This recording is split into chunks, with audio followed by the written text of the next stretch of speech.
I would recommend adding that one to your list. Overstuffed it is. Let's do it. Like your Oreos. Love a double stuffed Justice League. Vector, you were asking me, like, how am I feeling about sort of getting back into comics after a while being away? Doing this show is actually the best thing for me to keep me in comics because it's like a deadline. I have ADHD. I need a deadline. Otherwise, it's never going to happen. And so making it a homework assignment, so to speak, by this date, you have to have read them, and let's talk about them, actually makes it so that I get around to reading them.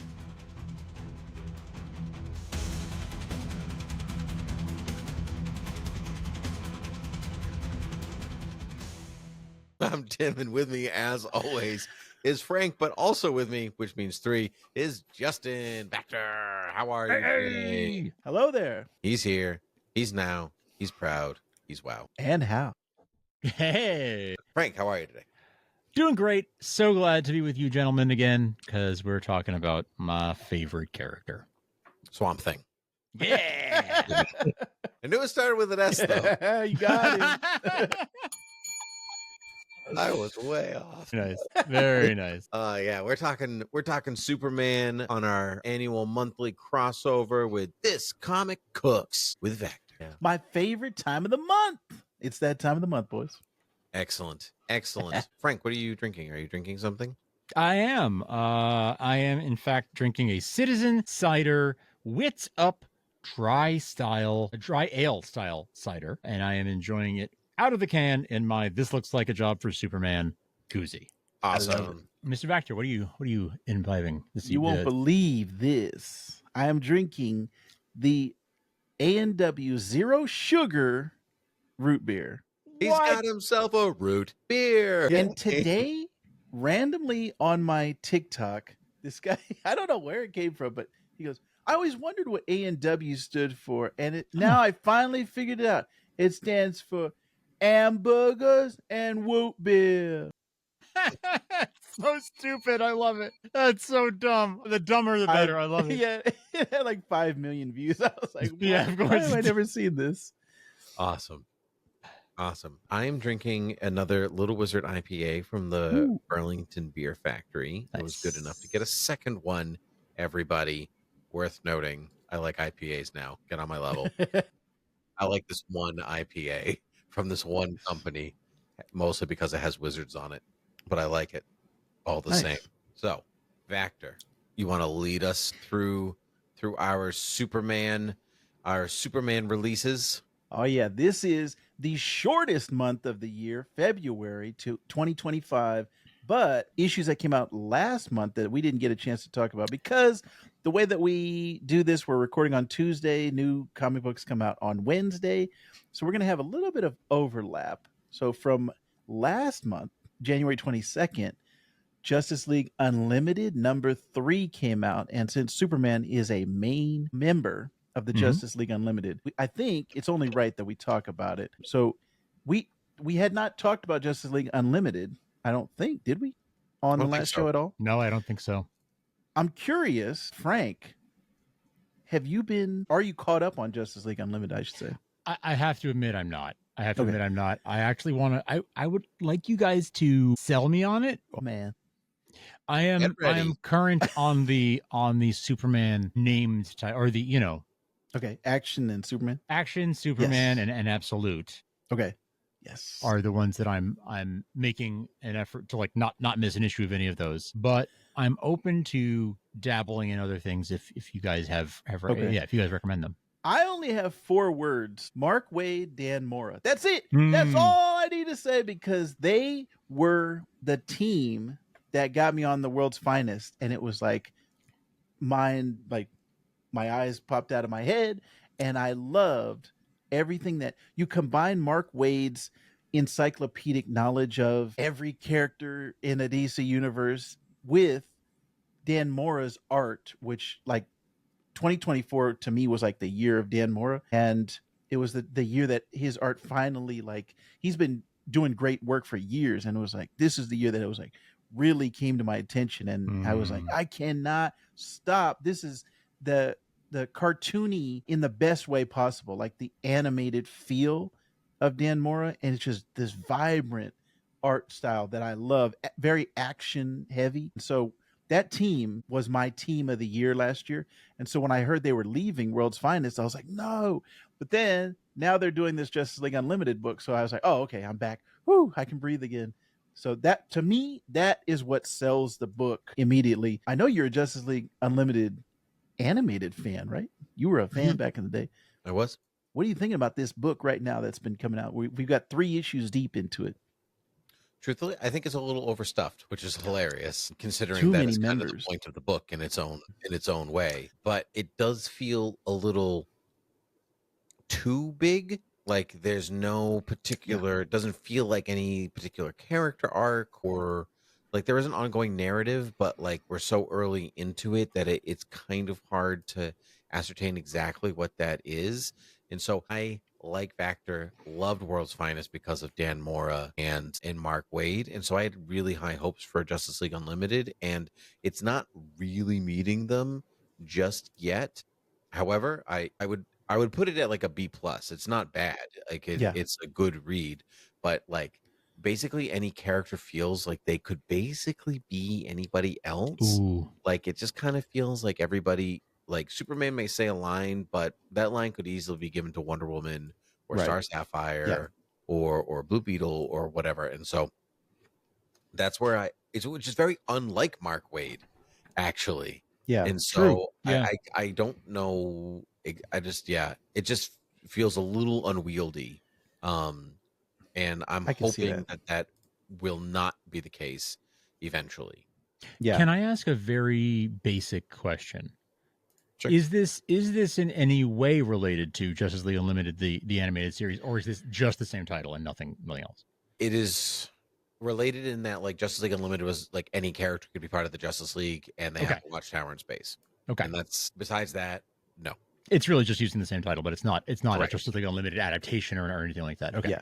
Okay. They kind of have a little bit of the font style in some of the titles, and then like there's like a splash page that almost looks like the Justice League Unlimited opening, where they have the heroes, and then there's like that orange and yellow light in the background. That's really every time I hear that theme when I'm reading the book, it's the title page that has all of the creative names on it, and it's like previously on. I hear that theme every single time. So maybe that's what you're missing. Give me some Dan Mora, that theme song. Yeah. So maybe I should do that instead. I think it is worth checking out. Okay. Yeah. Okay. I see. Yes. I like it. Yes. Yeah. For all of our audio listeners, this is not going to help you, but you should be watching the video because we've got the screen on that we're showing the title page here. That is definitely, you can hear that theme in your head 100%. as soon as you're 100% seeing that. No, I'm just kidding. No, wrong one. Not that one, the other one. That's a different one. But I understand what you're saying. Froze his mighty shield. That one. Yeah, no, not that one. The other one. I do see the overstuff nature of it. The thing that actually is really keeping my attention is the mystery that's going on, where there is kind of a saboteur amongst the Justice League. So we haven't gotten the full story and like what is going to happen with that. So I could feel that, like that uneasiness that you have, Tim, of where is this going? Like what? I'm still kind of not sure where it is. I will say it's gotten better every issue. So the first one I was like, okay. The second one I was like, okay. The third one was like, okay. So it's one of those ones that I think in trade, like once you get the whole story together rather than reading it month to month, it's going to fit nicely. Like I have faith in Mark Waid that he's going to tell us a nice story. So yeah, that's kind of my thoughts as well. As the latest issue, number 3, was still kind of like, don't know where it's going, but I'm curious about this mystery about what is happening. And I agree with Tim. It is getting better and better. So Frank, if you can, I would recommend adding that one to your list. Overstuffed it is. Let's do it. like your Oreos. Let's do it. Yes. I love a double stuffed Justice League. Yeah. I also love that. The other book that we did not get a chance to talk about last month was Superman number 22. And I have it on good authority that Frank Ramblings is loving this current Superman book, written by Joshua Williamson, art by Dan Mora. What? Give me some more of that. Sorry, I'm going to keep doing it. I can't help it. I'm sorry. Yeah. Yes. That is my favorite book right now of the couple that I'm reading. It is same. Yeah. Sorry? I hard agree. I completely agree with you. Yeah. It's fantastic. I'm just really digging like so much of where I'm just really digging where like the character is in his like in his life right now, so to speak. Yes. Like I like the place in life that he's at, and the stories that tells, that brings us to the sort of doomsday aftermath, red kryptonite rage. I'm really into it. The Dan Mora art is, I don't know if you guys have seen Dan Mora's art before, but I would like to tell you, never once. Pretty good stuff. The guy can draw pretty good. Mm-hmm. He's a good drawer. Yeah, no, it's my favorite right now. It's and I have to say, this before we hit record, Vector, you were asking me like how am I feeling about sort of getting back into comics after a while of being away. Doing this show is actually the best thing for me to keep me in comics, because it's like a deadline. Yes. It's a like, I have ADHD. I need a deadline. Otherwise, it's never going to happen. And so making it a homework assignment, so to speak, and saying by like, by this date, you have to have read them and let's talk about them, actually makes it so that I get around to reading them. And I'm excited. I look forward to it. I usually let all the books from the month sort of pile up and read them in one go. And this has been so much fun for me. This has been just so much fun. Yeah, I'm loving it. And I'm loving having something to sort of keep me accountable at that sort of forces me to read. Force in a good way, like it makes it so that I will actually do the thing that I want to do. Yeah, well, that was definitely when I was thinking about this idea of covering all the Superman books.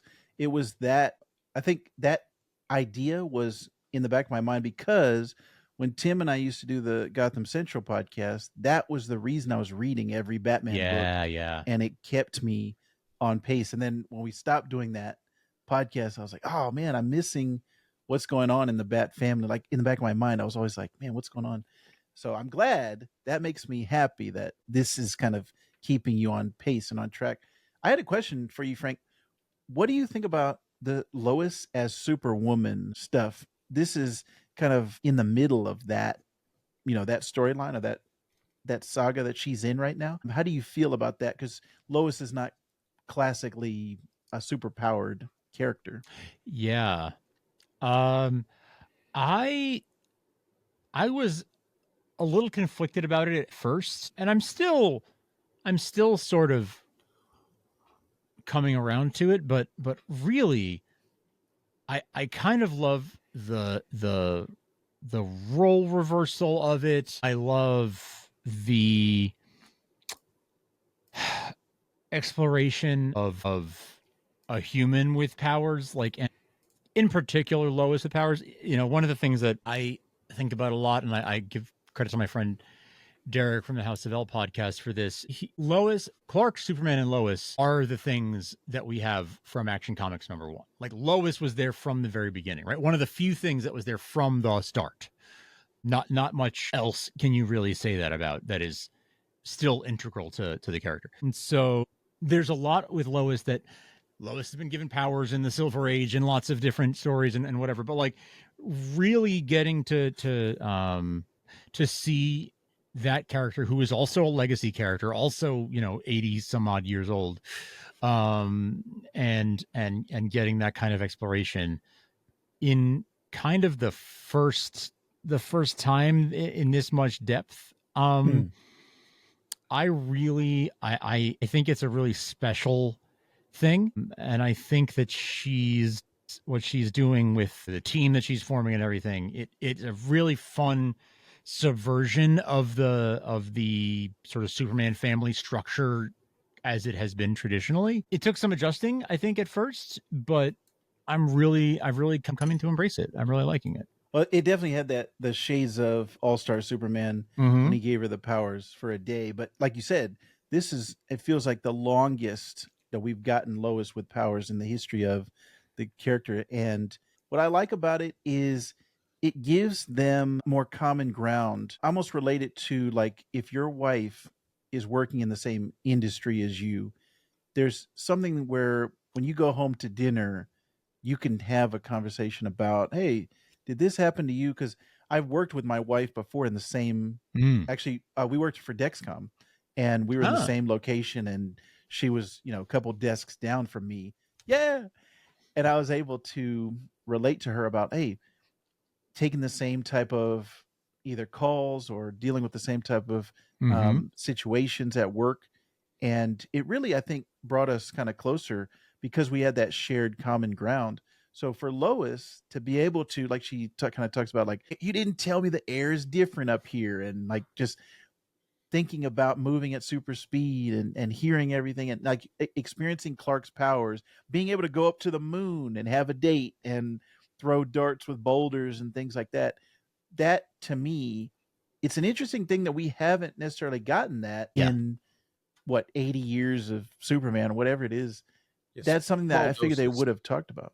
Yeah, like small, as Frank said, but like small doses of it. Yeah, I think of like the Lois and Clark, like she gets powers for a day. Yes, like whatever. And I loved that episode when I was a kid too. So, yeah, that was great. Like this is just like an extended version of that for me. Yes. And I like because they can relate to each other as work colleagues already. Reporters, yeah. Right. And so like field this kind of thing, write the story, Perry this, blah, blah, blah, editor this. But they've not been able to do that from this side. And as much as you can say, this is what it's like to fly, or the air is different up here, or this is what it's like to throw a boulder, it's one of those things you just have to do it. Like I'm in education, and technically my wife is too, but she works, what she does is quite different than what I do in a classroom. And so like we can relate to each other somewhat, like in the manner of like technically like doing presentations or something like that. But it's not the same as like being responsible for, kids, for an extended period of time every day, or and so it's just like I like that angle I had not thought about. To me it does feel temporary. It doesn't feel like, but isn't everything in comics true? I guess in some way, I guess like when someone takes over the mantle of a legacy character or whatever, like very few exceptions, it doesn't last very long. Yeah. And so this definitely feels like, and one day it just will be like a thing that happened. But I really don't want it to be right now. I'm really enjoying it because Lois has the gumption. She is a superhero. She just didn't have the powers. Exactly. Yeah, exactly. That's very, very, very well said. Very well said. That very much comes through for me. And I'll plus one what you both are saying. My wife and I also work in the same industry. We met at work and we're friends, we're coworkers before we ever started dating. So I've always felt that way about Clark and Lois, but now Superman and Lois are getting that same that same experience, and to see that mirrored on both sides of their relationship is really, really different to see it happen for this long, where it's not just like a novelty thing that happens for an issue or a couple issue, an arc or whatever. It's something that feels like it has more roots to settle in and stick around if they want to let it do that. Yeah. And I'm also really excited, Frank, that you're kind of jumping in at this point, because even in just this issue alone, there's so many things about the status quo that are not normal. That Lex has a memory loss. Jimmy is dating Silver Banshee. The Doomsday and Superman have a team up in this, which there's an amazing splash page of Doomsday and Superman on each side of the panel, and they're fighting. And best buddy comedy I've ever seen. Dan Mora's art, fantastic. But I really like where this book is. And unfortunately, I'm not getting the same excitement out of the action book right now. We could talk about that when we get to that. But it's not living up to the name, is it? Yeah, this is actionless comics. Am I right? Here, this is the action book. I'm loving Superman, and again, Dan Mora's contribution can't be understated. So that was all I had to say about Superman. Any other thoughts from you, my friends?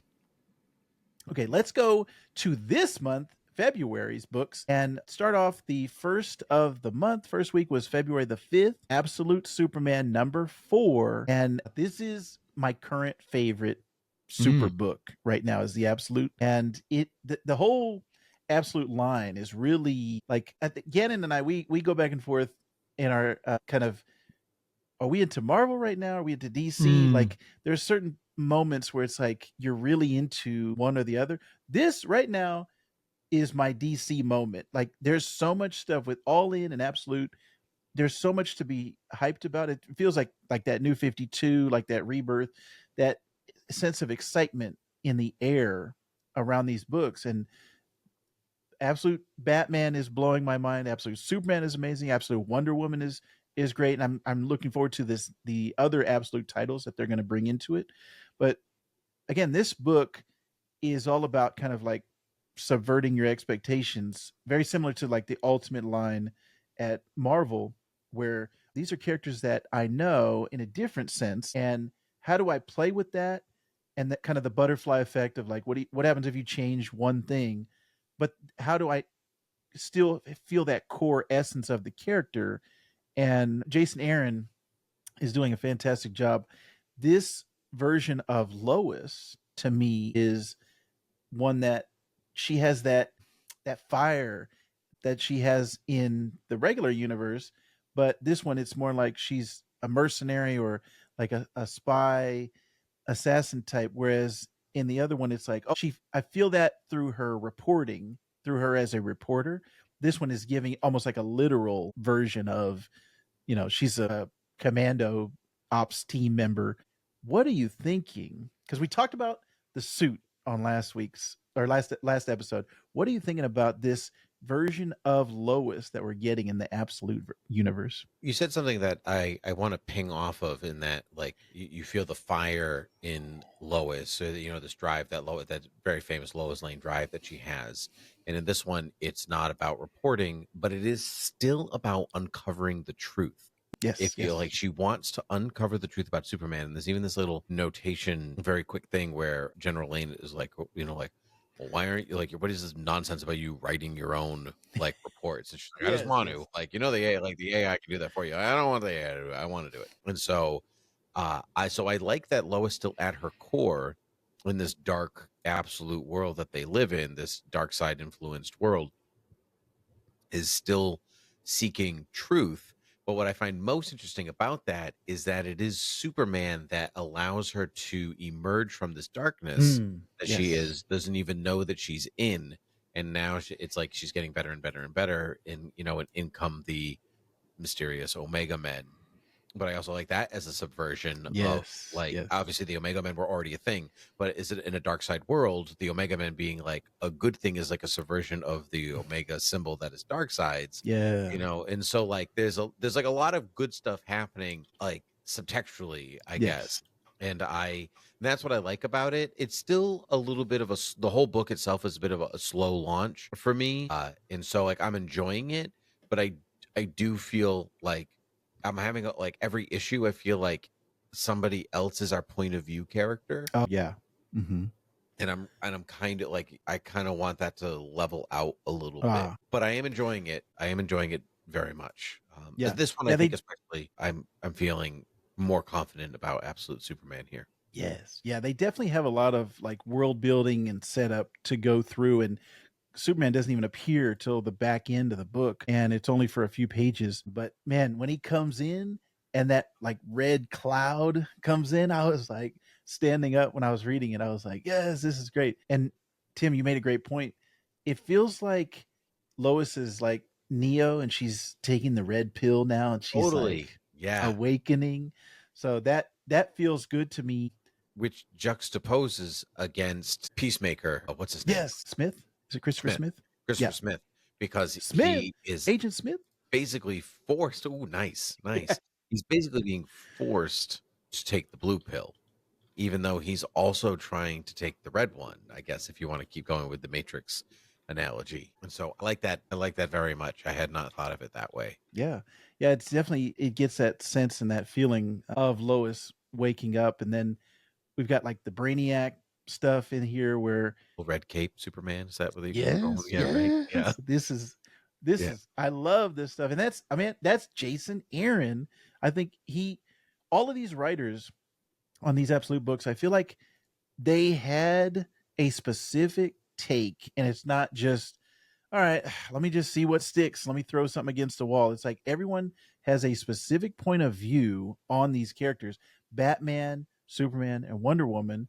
And again, it's that juxtaposition, taking what we know as we have grown up with these characters and we know who they are in their cores. But what if they were just a little bit different? Very Elseworlds, that version of like Red Sun, or the different takes on these characters. And I am loving all of this stuff. And was it Rava Sandoval's art again? Very action heavy, like Dan Mora's, like that. It's very kinetic. Like you feel a lot of the lines, the speed lines, and things of motion and action are conveyed very well in all of this stuff. And I love the Jimmy appearance here in this one as well. Frank, absolute right now. We talked about kind of how this is the longest we've seen the Krypton Clark. We didn't see that in this issue. Are you liking the balance that they're doing between those, the almost like the flashback, flash forward between the two? How are you liking the balance between those? The balance between, I could use a little more, like I could have used some more of the Krypton stuff in this issue, because I'm actually really enjoying that because it's different, because we see an older Kal-El there and all of that, and the different, the slightly different take on Jor and Lara, and the more in-depth story there. Like it makes me want more of that storyline. Like, so I wish that the issues were more like half and half, of both stories, of both timelines. I could use more of it, because I'm enjoying that other storyline that much that I want it as well as the present timeline.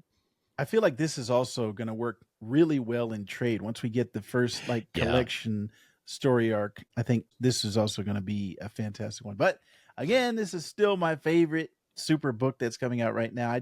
I'm also on a Jason Aaron kind of kick recently. He just came out with Bug Wars, I think was, where it's like this entire civilization of bug people, and they're at war with each other, and a human gets shrunk down to the size of an ant, and then he has to go through this whole thing about the politics of the bug world. And his dad was is it entomologist, and he ends up getting eaten by bugs, and his son hates it. Anyways, it is a great book. I'm really loving a lot of stuff Jason Aaron is doing. He's writing the Ninja Turtles book right now.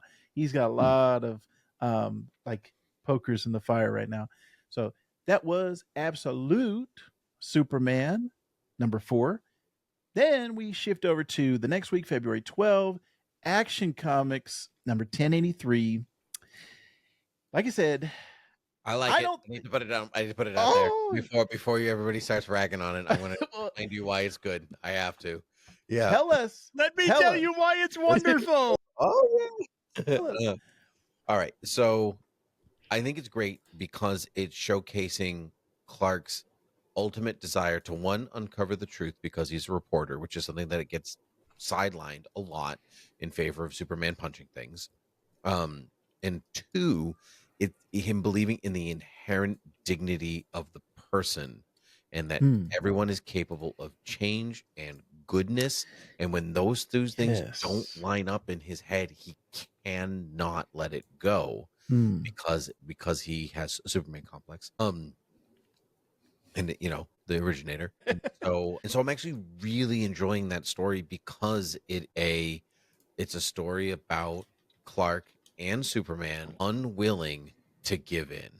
And for somebody that seems so D-list and so not worth his time and so whatever, and that's why it's absolutely worth his time and our time, because everybody matters. Even these characters you absolutely don't care about at all, but to him, everybody's equal and they all matter, and that's why the story is great. You know what was interesting? I'm a little behind on Tom Taylor's detective run that's currently going on. So today I read the first issue, which is Detective 1090. And in that issue, I don't know if you remember this, Gannon, Batman is doing a very similar thing where he's they flash back to Thomas Wayne saving someone, and it was a problematic person. He was like a wife beater. Yeah. And Thomas Wayne was like, my Hippocratic oath does not have an asterisk next to it. I have to save everyone. And you see Bruce kind of, he's aware, like he witnesses Thomas Wayne telling Martha that. And so you see, and then you flash forward to Batman, and he's trying to save people who are doing bad things or something along the lines of, I have to save everyone. Kind of got that Superman complex. I'm very interested to see where that detective run goes, but I love that. That is what a hero is. That is the Captain America diving on the grenade, like the guy who makes the sacrifice play. And it doesn't matter if, you should save everyone. It's not, you shouldn't pick and choose and, okay, that guy's a bad guy, so I'm going to let him die and I'm going to go save these other guys. It's like, no, Superman's going to save everyone. Batman's going to save everyone. And our heroes have that sense of positivity and hope to them that I think we are kind of missing a little bit because of like the dark and gritty and anti-hero stuff that we're getting a lot of our current pop culture. So I love seeing that type of stuff here.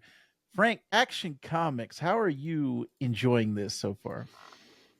Action Comics is a book that I read this month. Don't do that. It is not the best book that came out in 1998, Frank. It's not. No. I think the thing about Action that's bothering me, I love what Tim is saying, all of those things, those elements of it. For me, and I don't like talking bad about people, but it's okay. It's just us. Everyone else left the room. It's just us.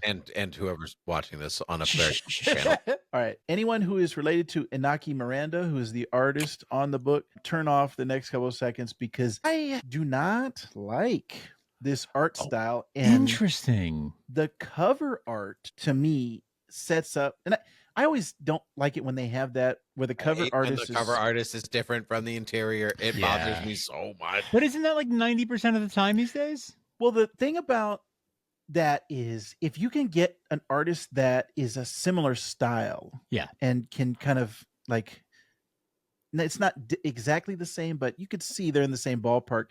For me, these two artists are diametrically opposed, and they just, that's right. I love this cover art. Like, this is what I want on the interior.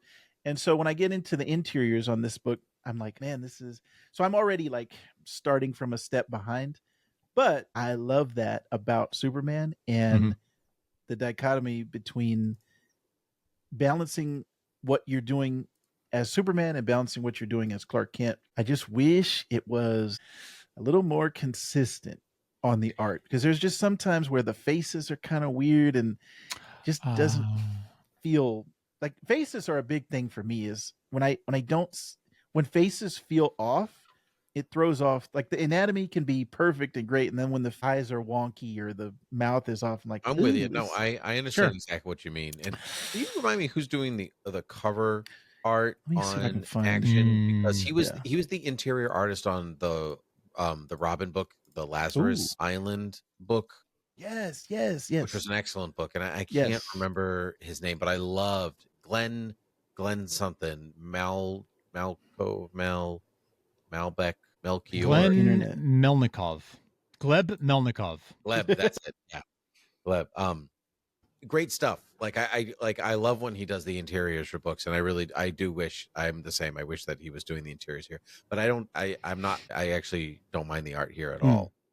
Yeah, I actually rather like the art. I'm interested to hear you say that, because that's funny, because we actually usually really agree on art. Like, the art that you like is usually a lot of the art that I like, but this is one that I actually kind of like, and it's interesting to hear us. It's pretty rare that we disagree on something. This might be the first time. I guess that means we can't be friends anymore. No, we have to be. We have to save all friendships, just like Clark has to save. It's only been like 16 years. Damn. So hopefully I will. 16 years. Hopefully I will come around on Action, but currently I would say it is my least favorite Superman book that is coming out. Yeah, same. Sorry, I have to interrupt for a second. I just realized that I quoted something that is Superman related. Without on a Superman podcast, even though is that 16 years? Yeah, 16 years, which is actually 15 years. I know exactly from the eye again. Thank you. So there's an episode of I Love Lucy in which George Reeves appears as Superman Yes. for Little Ricky's birthday party. Yes. And he's saving Lucy outside on the drain pipe. And he's Do like, you mean to tell me that you've been married to this woman for 15 years? Yeah, 15 years. And they call me Superman. Yeah. Oh man, yes, that was great. That was one of my favorite things when I was a kid, because obviously I loved Superman, and then seeing him on I Love Lucy, I was like, this is like the greatest crossover of all time. Yes, this is the greatest crossover of all time. It is. Yeah, Still, it is. Good. Still good. I love they call him Superman the whole time. It doesn't ruin the illusion. Commit to it. It's like, Superman came to Little Ricky's birthday party. Yeah. Yes. So my wife and I showed my daughter not too long ago, and my wife and I like watched him like enter through the kitchen. He like jumps into the doors. My wife was like, how did he do that? Like, he's Superman. Effortlessly. That's how. Yeah. Yes. I always loved his entrances. Some might say the best crossover is Batman Superman, World's Finest, which had issue number 36 come out on February 19th. And this is Dan Mora doing the covers. Dan Mora, we should take a shot every time we say Dan Mora. We'd be dead. We'd be dead. That's too much root beer. Mark Waid, still on the writing. Like I was saying earlier, Dan Mora had left the book. And when he left, I actually stopped reading the book, but they told me it was still good. So I said, oh man, and we're doing this podcast. So I was like, I got to go back and reread. So I actually got caught up, and I said, oh, yeah, it was right. This is good, right? Yeah. Art is so good. Story's good. I am still enjoying it. Now, Dan Mora would improve it if he was still on the book, but I am liking, and this is one of those cases where the interior is close related to the artistic style of the cover. Yep. If you're it doesn't not paying throw close me attention, off. you might actually miss that it's not the same art. Yes. Yeah.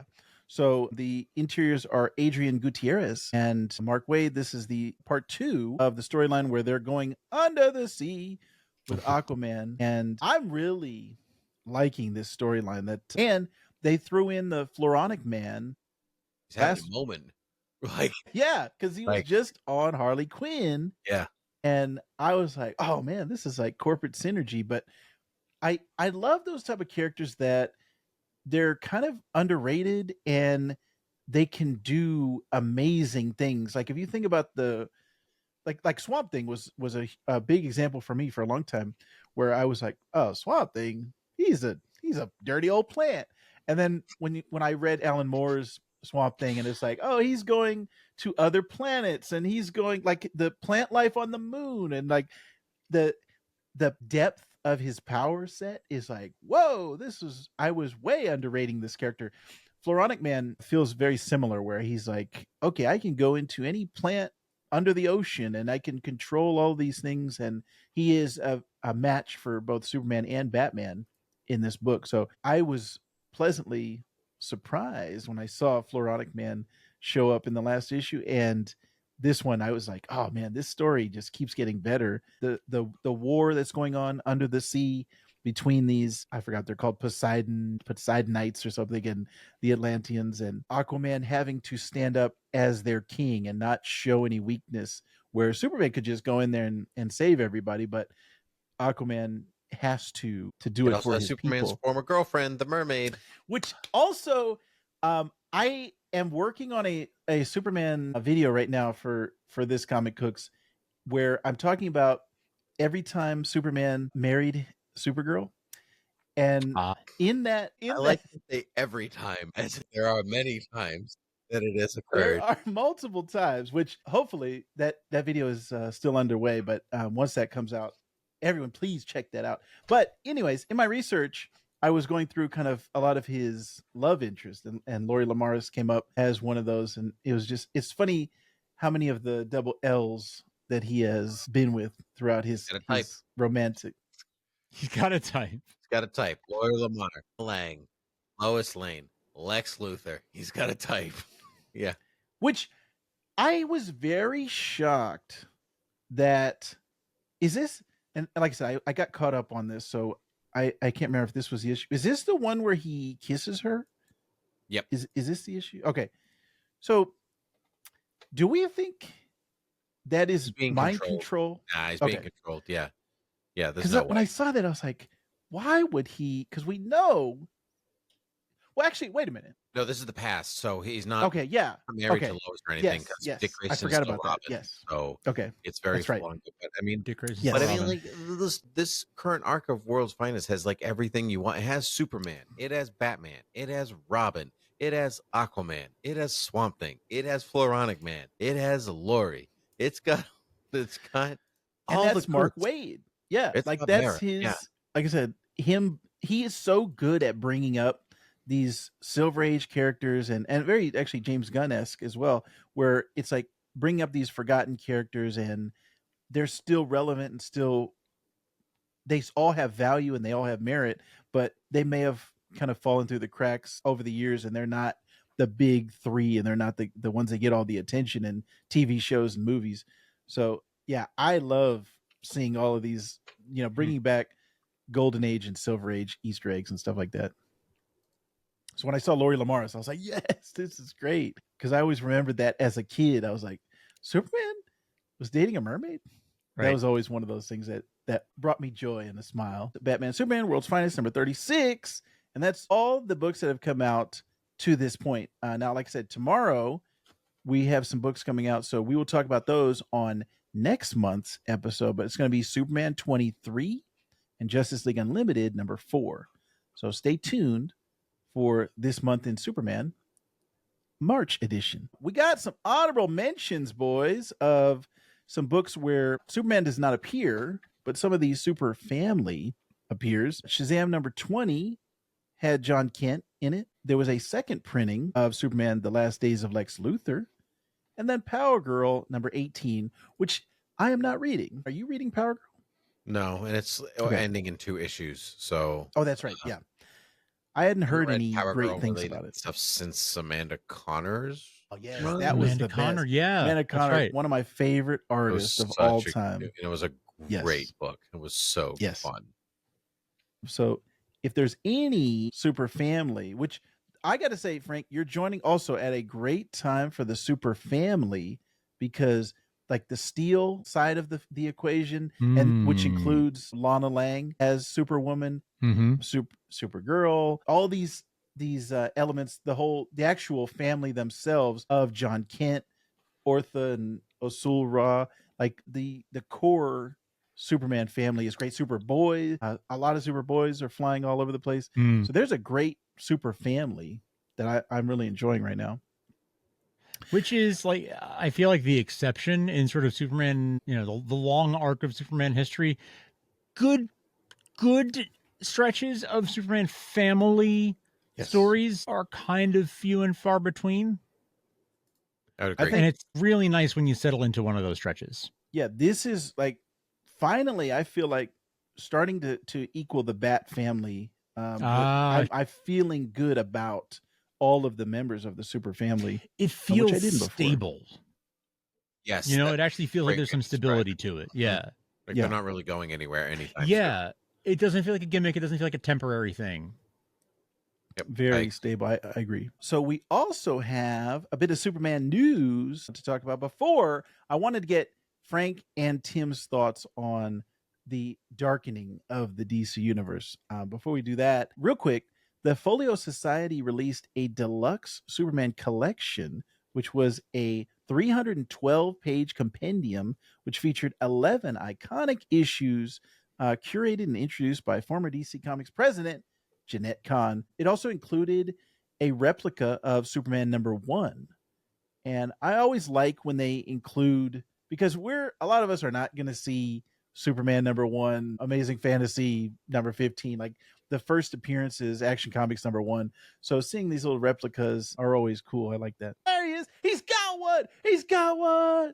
So that is cool whenever you see that. And I had a chance to check this out, and I really like the historical aspect of all of these things. So definitely check that out if you're a huge Superman fan. Tim, why don't you tell us about some more Superman news? You got it, boss. All right, coming up, we got some new titles coming your way. for the Superman family. New series coming. They always say new series, but they probably mean miniseries. Crypto the Super Dog has got his own little series, probably a miniseries coming called Crypto the Last Dog of Krypton by Ryan North and Mike Norton. Based on the little cover, based on the art of Crypto cuddling up with baby Kal-El. I would assume, I think it's about their journey to Earth from the explosion of Krypton, among other things, but I'm not positive. There's a new Supergirl book in town coming our way, written and drawn by Sophie Campbell. Supergirl's getting a redesigned costume by Art Lau, Art Gem Lau, right? Yes. So gone are the jacket and pants that I actually really like. That unified Superman look. She's back in her skirt and boots and midriff. So it's 2006 all over again, which I don't. Truthfully, I kind of like the jacket better. I'd gotten used to it. Yeah, right. Just let her wear one outfit. But anyway, Sophie Campbell is writing and drawing it, and Supergirl is going back to Midvale to do some adventuring. But it turns out when she gets there, there's already a Supergirl saving people there. What? So what is this mystery? Truthfully, I don't know why. I'm getting Smallville vibes from it. Like I'm getting like we're doing like Smallville with Supergirl, even though she's already Supergirl. I'd watch that show. I would too, right? Yeah, totally. So I'm excited about that. And then Mark Waid is returning to write Action Comics starting at 1087. To remind people that we just did 1083. So we've got a couple months still. But he is coming back and he is writing a story about Clark Kent when he is 15, just learning to be a hero when he is Superboy, not Superman. Speaking of Smallville, Skylar Partridge is Patridge is doing the art on that one. I'm very excited about that one. I do hope it's better than his Action Comics weekly run that just occurred, because it was fine. I think it was a story that could have been told in 6 issues and it was told in 12. And so it just I was ready for it to be over 6 issues before it was over. And then, but the second half was actually much better than the first. There it is. Yeah, I'm liking that. I'm so excited. I love it so much. I'm very, very excited because we'll feature the main cover by Ryan Sook, plus variants by Patridge, Thulaski, and Leslie Lee. Yes, this Good looks exciting in there, right? Yes. Yeah, it's great stuff. I love it. If you look at the art and you linger on Jonathan Martha, you got a little John Schneider action going on. Nice. Not so much with Martha. Doesn't look like Annette O'Toole the same way, but looks like a little bit of John Schneider action in there. Love that. Now we've reached the point where the people who grew up watching Smallville are now making comics, and so that's the influence, right? Isn't that wild? Yes, that is crazy. That's the era that we're in. We're in I grew up watching Tim Burton, Joel Schumacher Batman movies and Smallville. It is very much a reminder of my mortality as I think about Smallville being 20 years old, and these kids today, they don't know what it was like before Smallville, but that was such an influential part of my life. And I met so many friends through message boards and podcasts and talking about Smallville. So it's very interesting. Actually, I just put out a short this morning about every color of kryptonite, and for the red, I used the Clark, the Tom Welling red eyes for the red kryptonite. So yeah, that is very much a reminder of I'm an old man now. Thank you for reminding me. You're welcome. And thank you for the news. Now I want to get into this because I've been waiting a month to ask both Super Frank and Tim the Cannon Gannon. Yeah, that's what my boss calls me too. Fun fact. Nice. This question, and this is something that's been on my mind for a while now, because I first noticed this back in 2019 when the Harley Quinn show debuted on Max. I was like, why are they cursing? Why is there kind of a darker tone? And I later thought about it. The DC animated movies that had been coming out were starting to do that as well, but I just didn't really, I think, pay it any mind. Harley Quinn, it was beating you over the head with, hey, this is different. This is the grown-up, cartoon. And suddenly, like I said, The language was very harsh. There's a lot of crude jokes. Harley Quinn is very R-rated, like hard R, and stepping up to a more mature space. Now, Marvel has done this for a while, but for me as a DC fan growing up, I was just used to. I was not used to that, I should say, but even recently in a lot of movies, the Todd Phillips Joker movies, both Suicide Squad movies, and then we had the live action Peacemaker, which was also kind of a hard R. And then recently we had the Creature Commandos animated show and then the Kite Man spinoff. All of these things they don't have like a black label or a specific title to them, but we can all kind of group them together as these are not for our children. Right. So I'm curious, why do you think that is? Number one. And then number two, do you like it? So I want to ask Frank first. Do you like this? Do you like that there is a place for that stuff, or do you kind of prefer a more traditional approach? I don't feel like those things are mutually exclusive because I do like that for Harley Quinn and Poison Ivy and the characters that are big on that show. Like I like that because it fits for them. Like it is a slightly more realistic take on if those characters were real people, that's how they would talk. And the cynicism and everything that comes and the darkness that comes with that show, that's how they would be. So it feels fitting for those characters. At the same time, I do kind of prefer the more traditional take, and I would like both to exist. I would like there to be a version that I could show to my kid and enjoy with my kid for her to enjoy the way I enjoyed a lot of those characters when I was a kid. But also, I would like to be able to enjoy something that's a little bit more adult oriented and is more made for me at this age. I'd like for both things to exist and both things to be like accessible. But it really comes down to what character is it, and does it make sense for them? Does that tone, does that language, does all of it fit with the particular character who's being represented or not? When it comes to the characters you're talking about, it mostly does. Peacemaker, Harley, Joker, it makes sense for them, and it fits with their characters much more than it would if Superman were doing any of the same kind of behavior. Yeah.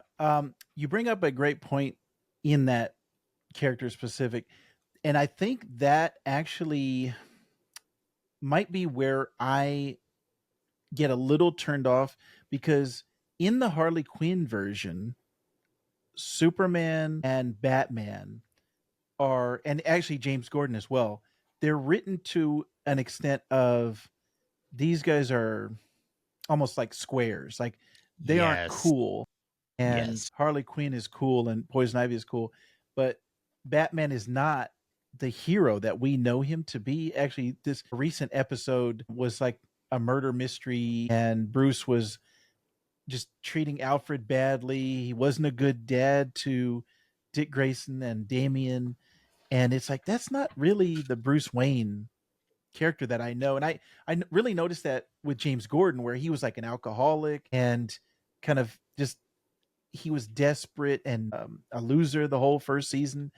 I didn't like and that. second and third, let's be honest here. It doesn't get better for him. I didn't like that interpretation Yeah. of those characters. So I think there is maybe they went a little too far in the characterization of, we have to make Harley like this rebel and counterculture, whatever. And then that pushes the Superman, the Batman, all of the heroes to a certain extent out of the picture. And then they're not like the ones that we like. Do you enjoy this darker take, this more mature DC universe? I basically agree with Frank. I think there's a time and a place for both of them. As far as like, let's say Harley Quinn is concerned, like I think nobody is safe on that show. Yes. Like everybody's a loser and everybody's awful, basically, except for Harley and Poison Ivy, and even they sometimes don't really escape it. So like whether you're a good guy or a bad guy, like everybody's terrible.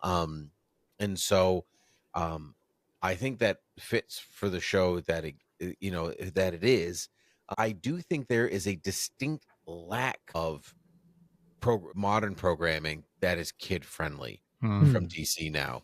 It's like so like my daughter, who is 3, loves Spidey and Her Amazing Friends, but there's nothing that I can show her that is appropriate on the DC side for her age group. That is not old. Except for Bat Wheels, which I don't want to show her. Yeah. And so, which is a shame, in its own way. But I also know that she won't really like it. And so like I've taken to like, I'll show her like Chris Reeve saving Frisky coming out of a tree in Superman the movie and things like that, because those are kids safe. Yeah. Even select episodes of like Batman Brave and the Bold. Yes. Yeah, man. Yes. But even like the Superman the Animated Series, Batman the Animated Series, they're pretty violent. Yeah. For kids, as I remember, they're so proud when they talk about the show that they got away with like basically using real guns on the show and everything like that. But I don't want her to watch somebody getting shot with a real gun, because that's actually what the show does. And so I'm not interested in that. And so I think that I'm fine with there being adult programming for these characters, because they are no longer just for kids. Where they were when we were growing up, they were basically still just for kids. And if you like them as an adult, that was kind of weird unless you went to go see them in a movie that was well reviewed. And so that has slowly changed over the last 30 years, thanks to quality movies and programming and whatever else. But now I think it's swung so far in the opposite direction, where it's the dark nightification of comic book media, where if I like want her to play a superhero video game one day, like she ain't playing Arkham, because that's also for basically adults or teenagers. And so the recent DC news that there's like actually kid programming on the way, like obviously we talk about my new adventures with Superman, my adventures with the Green Lantern is coming. I can't Starfire. Yes. DC, what's the other one? Superpowers. Like those are obviously meant for younger age groups, and I'm glad to actually see that come to fruition. Yeah, because like even we were chatting in our group today about like a friendly neighborhood Spider-Man, and Frank, you asked, is it safe for a 2-year-old? And before I could respond, no, it is not.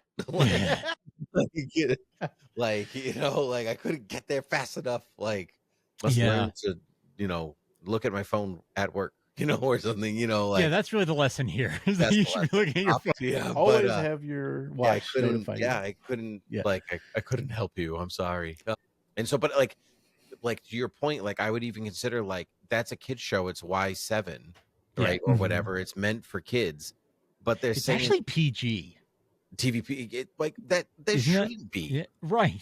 Like it has no reason to be PG. Right. Like TV PG. Like the there's only no reason to swear inside a Spider-Man show, an animated Spider-Man show for kids. Right. None whatsoever. Yeah. Not to make Peter more relatable or whatever. Like you don't have to swear to be relatable. I know like a lot more of relatable to swearing to make it more relatable to an 8-year-old. Like really? Like right. Like I don't want them to. Yeah. I just and I feel so conservative and stuff when I say things like that, but you yell at that cloud, old man. That's what I feel like. Like they shouldn't be saying words like that. But you know what? There is no reason for them. Like, well, yeah. Yeah. I feel like when they do that, they're kind of pulling up the ladder before these kids can climb. Like we all got hooked on this stuff when there was media made about it that was for kids, and now we're pulling up the ladder behind us so that the kids who come after us can't get into it at the same age. Like they would have to wait until they're 13 and can watch a PG-13 movie. Like it's sort of like you're kind of taking away that experience from them. And like, you're not taking anything away. Devil's advocate, like they can watch the same stuff that we watched when we were kids, I guess. But it's all accessible. I was just saying that to somebody else. Like when I was a kid, I couldn't just go and find something else. My brother and I used to call the Blockbuster Video every week to be like, do you have the Nicholas Hammond Spider-Man TV show? Whatever, and I actually found out later that they actually got it because we kept calling. Nice. So oh my gosh! They thought it was made a difference. I made a difference You're welcome, community. You were the change you wanted to see in the world. Greater New England area. You're welcome. And I think that is important to have options and not go too far in either direction of either just for adults or just for kids. I think there can be both. Like we're saying, I think everyone is kind of in agreement of Spidey and His Amazing Friends is like the perfect thing that it is aimed at a specific audience. And the Young Jedi Adventures is the same way for Star Wars. Yes. That is what I would like to see for DC. And it felt like we always had something like that for DC. And now the kids today, I think it's also kind of a universal issue with our generation and the nostalgia for everything now of movies, TV shows, cartoons, even video games, comic books. Like everything that we grew up with now is more adult to fit the people who grew up with it, like He-Man and G.I. Joe and those things that were specifically for kids. Now, because those kids are grown up, they have shifted over to, oh yeah, this is the mature G.I. Joe. This is the mature He-Man.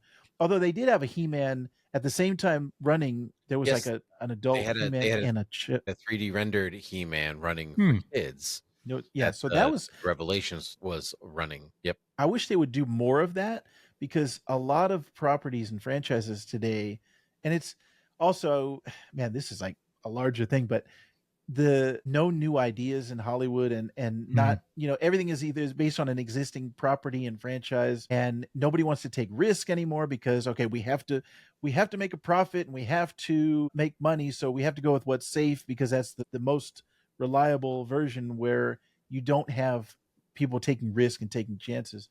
But I'm with you guys. I wish there was more for my son, specifically for DC Comics. He knows Batman and he knows Superman mostly from my clothing and not from anything on television. Although he loved the Superman trailer, I didn't think he would, because he has very short attention span for anything live action. But when he saw Superman on the ground, and I also think he saw my wife and I hovering over the television and engaged and in like, what is going on? Why are mom and dad glued to the television? And then he likes crypto coming in. So he has asked me to watch the Superman trailer multiple times. He's like, Dad, can we watch it? Can we watch Superman?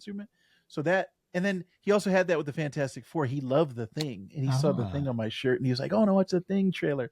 So I wish there was more for him, and like you guys saying, for that age group of a comic book line, a video game line, an animated series line. I would like more options available.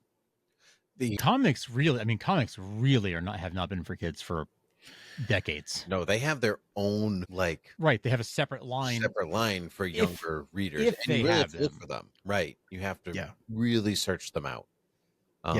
It's very difficult. But he likes the Thing. You could show him the 90s cartoon. That's totally safe for kids. Yes. I think it's I will. Slow. Yeah. It's but it's a fun watch, and they're not doing anything offensive because it was the 90s. Yes. Language offensive, I should say. Something else might be in there. But it's hard, the Disney hidden things. Yeah. Right. Yeah. I think I will check that out. But I was just curious because you two, I know, grew up on DC like I did, and it was kind of, there wasn't a big announcement like we're doing a Black Label line. Like it was just, I sat down to watch Harley Quinn, and the first word out of her mouth is the F word, and I'm like, what is going on here? I just wasn't used to that. So I was just curious if you guys kind of had the same feeling as I do. So I'm happy that we're all simpatico.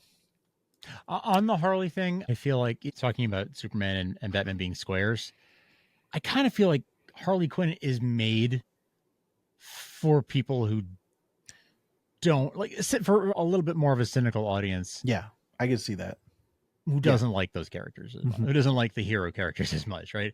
In some ways, yes, but I also think it's also made for people who can take a joke. Yeah, Mm. definitely in its own way. Because I love Jim Gordon, but honestly, him as a crumbling mess of a human was one of the best things that show did.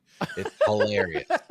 You know, Like that to me, it was like I want to root for him. I don't want to see him down on his luck. So it just kind of made me feel bad. Like it just made me, it brought me down. But yeah, I could see, like you're saying, everything on that show is for comedy. Like the goal on that show is to make you laugh. And so they're going for a specific aesthetic of everything is for the joke. And they're kind of similar to 30 Rock, where it's like the jokes per minute are like very high. Yes. And there's stuff in the background that they won't even call attention to, but it's a joke happening. So I like that about Harley Quinn, but I just like Diedrich Bader is. Oh, go ahead. Yeah. No. Finish your thought. I was gonna say Diedrich Bader does Bruce Wayne and Batman, and so from Brave and the Bold, I was like, oh, I'm expecting a certain type of Batman, and then when he's like I was saying, he's not a good dad, he's not a good superhero, he's not the Batman that I know, but I love Diedrich Bader, so it was kind of like my two sides of me are fighting. I think that what's also worth noting is that Harley is your point of view character, so everybody's filtered through the way that Harley sees them. Right, yeah. So like obviously Harley's not well, and so like no matter what you're experiencing, it's wrong, right? And like so I think also the more messed up they are on that show, like the better they are in every other version. So like if you look at Jim Gordon or Batman or Superman, whatever, like they for the most part pretty consistently when they're like the worst people, Alfred being a great one on Harley Quinn is the worst. Like Bruce, the macaroni, to him, right? Yeah, the macaroni, right? And so like they're not great at all. Like when Bruce is mean to Alfred, he like becomes a drama queen, like fakes his own murder just to like freak Bruce out or whatever. Like but you know that they can only do that because of how solid those characters are in every other version that exists. That makes sense. Sometimes there are exceptions, like Lois is on this season of Harley Quinn and she's incredible. Like she's just Lois. That is an exception. Which I like. A total exception on the show. But then now this also brings up another thing that I'm thinking of. What if this is people's first experience with these characters, and like this is you were saying kind of playing off the other versions. What if this is their gateway or their entry, and then they're like, it's obviously a comedy. It's not like, I don't know, if your first entry point to Jim Gordon is like Batman and Robin, that's not a great entry point for him or for any of those characters, really, because it's quote unquote serious, like it's, the real one. But Harley Quinn is obviously not that. It's supposed to be satire. So obviously a parody of heroes, of comics, of all these other things. See, if it was just Harley Quinn, then it would be less of like an issue to me. But the fact that it made me notice, obviously Kite Man is a spinoff of Harley Quinn, so that makes sense. It's in the same universe.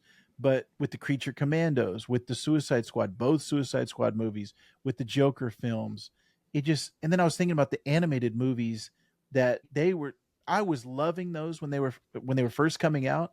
And then it just kind of slowly diminished. And then by the end, it was like, and we talked about it on YouTube. We talked about the kind of the crossover that they had. And it was like, I missed that Bruce Timm era of animated stuff. And I'll count to you for a second. This first intro. What was your first introduction to Batman? It was either Super Friends or yes, the super serious Super Friends that we all loved and respect for Frank Miller. Yeah. for its comic accuracy and deadly serious tones. Well, but that was, you still knew who Batman was. Like it wasn't a change in his character of, and he was a good guy. Batman, good things. Yep. No, that's true. Batman also is like the most malleable. Like we've seen so many different versions of Batman, but take Superman for example. Like that's the Superman that I want to see, and he's a friendly version. It's like there's no things that are the problems of. It's kind of trying to think of how to structure this, but the problems of the world weren't the weight of the shoulders were not on Superman. It was like, hey, he's having fun. He's rescuing cats from trees and those things. But obviously that was the time period that those media were released. But I feel like if we had a label for these things, if we had like, this is the mature R-rated whatever, like we know that us, but let's say if my son, if I was not into superheroes and my son was coming up and he was like, oh, I'm gonna watch Harley Quinn. Oh yeah, you can watch that. It's a cartoon. You can watch, like, Right. I feel like there should be some type of a label, like Black Series, or this is the this version of the DC universe. So I wish they would kind of label. I think that's actually the rating of the show at the top, like, you know, TVML. Yeah, but I know what you mean. Like, yeah, no, I totally the Adult understand. Swim version. Yes. Right. Yep. No, that makes a lot of sense. I don't know. Like, I was thinking, like, my Batman question. I'm pretty sure my first introduction to Batman was Adam West, right? And so, like, shark repellent, bat spray, all that stuff. Like, I would not consider that my pinnacle version of Batman. I'm sorry, Canary with a machine gun is a masterpiece. Okay. Commodore Schmidt app, you know. Like, I love it for what it is, and I actually can't wait to, like, introduce my daughter to it, because I think she'll find it hilarious too. She has my sense of humor, and my wife likes it, so it's like we can all do it together, and that would be fun. But, you know, because all superheroes are malleable. Like Batman, we pin to Batman because he's had the most versions, but all of them really are pretty malleable. Yeah. Like, as long as they maintain their core-ness. Harley Quinn is an absolute outlier, I think, in the whole thing, and Kite Man in attention to that, because it's a comedy in a way that in some ways that Batman 66 is also an outlier, because it's actually a comedy, and you just didn't get the jokes when you were a kid. But Harley Quinn is meant for adults, so people get the joke. Yeah, and I just feel like Harley Quinn is starting at 10. As far as like maturity level, right? Like the swearing, and then there's a lot of gore and blood, and Super Friends is a 1. So starting from 1 going to 10 is an easier transition as we age up and grow, versus if you started at 10, that was your first introduction, and then you're like, everything else is tame compared to that. But again, like you said, you have to know that it's a parody, and I don't know if people will always get that. I feel like, just if you watch the show, oh, this is how they always are. This is how Harley Quinn talks, and this is how everyone talks, and that's how, like, I'm going to say a couple of things that might be offensive, just not to us, but just not. And I'm sorry if this offends you in any way. If you watch Harley Quinn and think that's what Batman is like all the time, you're kind of an idiot. Like, I'm sorry. Like, or if your actual introduction to Superman is the Harley Quinn show, where have you been? Like, or Batman, I'll give you Clayface or James Gordon or Floronic Man, or I'll give you those, like, you know, like, whatever, that's okay. But I just don't think that, like, for your main really core characters, I just don't see it. Like, is anybody going to watch Abraham Lincoln Vampire Hunter and go, oh man, I didn't know he did that? You know, like, you know what I mean? Like, they might not have ever studied anything, but they know Abraham Lincoln was on the $5 bill. But if they believe that he was actually a vampire hunter as well, I'm just saying, I haven't seen a lot of evidence that he wasn't. I mean, prove lack of evidence is not evidence for the thing happening. The other side of that, and this will end it on here. Do you think that's good? Because like Abraham Vampire Hunter, it's like, oh yeah, that's kind of goofy. I could get that take on that. Like, it's so over the top that it's kind of funny, and you know, like almost like the snakes on a plane type of thing. Of it's so much. With Harley Quinn, to me, it's like they're being obscene to be obscene. The joke could be pulled back. You don't have to drop an F-bomb here, but the fact that they do, I guess that's what kind of really shocked me, was so that I agree with completely. Think obscene humor or obscene gore or swearing or whatever, I find it lazy comedy. Yeah. Like, it's funny, it because can be. we said a swear. find a lot. I find not all the time, but I do find it at lazy comedy where I'll pin you to Joe Pesci swearing up a storm and not saying a single swear in Home Alone. Hilarious comedy because of that. Kill that kid. Yeah, right. But the worst thing he says is, "I'm going to kill that kid." Right. Right. And like everything he says, what he's saying, and he doesn't say a word. Yep. Right.